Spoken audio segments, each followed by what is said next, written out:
Hey everybody, GVB Mind Warrior here at Arlington Cemetery, Washington DC.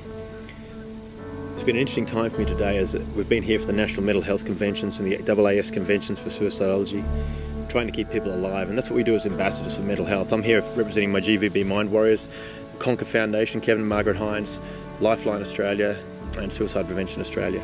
I'm here with some other great Australians, from Matty Runnels from Mindful Australia and the guys from Livin', and they're here together, and we're all here trying to find better pathways and better things to do to help people. And being here today has been an interesting thing for me because I have so many friends in the military, so many contacts and guys I've done stuff with over the years at a military base who have given so much and seen so much. And sometimes on the battlefield when the gunfire stops, it continues on in here. And when you're having a hard time, you don't feel like you can talk to someone, you don't feel like you can reach out, and you think no one understands. Well, there are people that do. There's people that have walked that path and people that understand that sometimes you need a friend. Sometimes you need a hand to reach out and pull you up.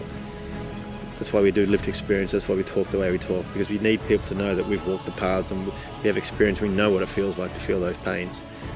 So we're here to help and we're here to learn. That's why we're here for these next 2 weeks, to learn and understand more about how to bring people out of that dark space.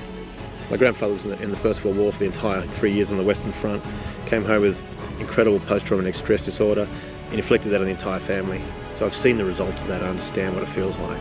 And we know what people have been through and the losses we've all suffered from that. The suicide rate in the military is massively high. The suicide rate in the police force is high. We don't feel there's enough being done about it. We need to change that.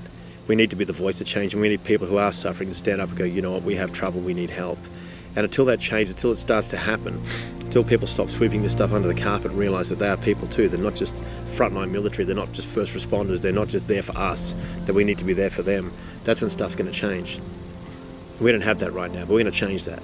Part of our quest and part of our fight is to get inside the military and get them talking. Get inside the military and get them help, where it's not going to maybe slash their permanent records and give them troubles and problems for later on in life. It's actually going to help them. We don't want to see anyone lose their battle, especially not on the home front. Like I said to the US Marines when I spoke here last year in Camp Pendleton, I said, if you let your mate, your colleague, your friend die on base, not in the battlefield, but on base, then you've left him behind by default. We always talk about leaving no man behind, and let's not leave anyone behind. Let's remember everyone. Let's fight for everyone. Let's see if there's a problem, if someone's becoming distant, someone's down, someone's talking the bad talk. Put your hand in and reach out and help them up. That's how we're going to get through this. Start the communication. So on the back of my shirt it says the slogan that I truly believe in, because life is worth the fight. So keep fighting, let's find that light again, and let's do it together, unified as one. GVB, out.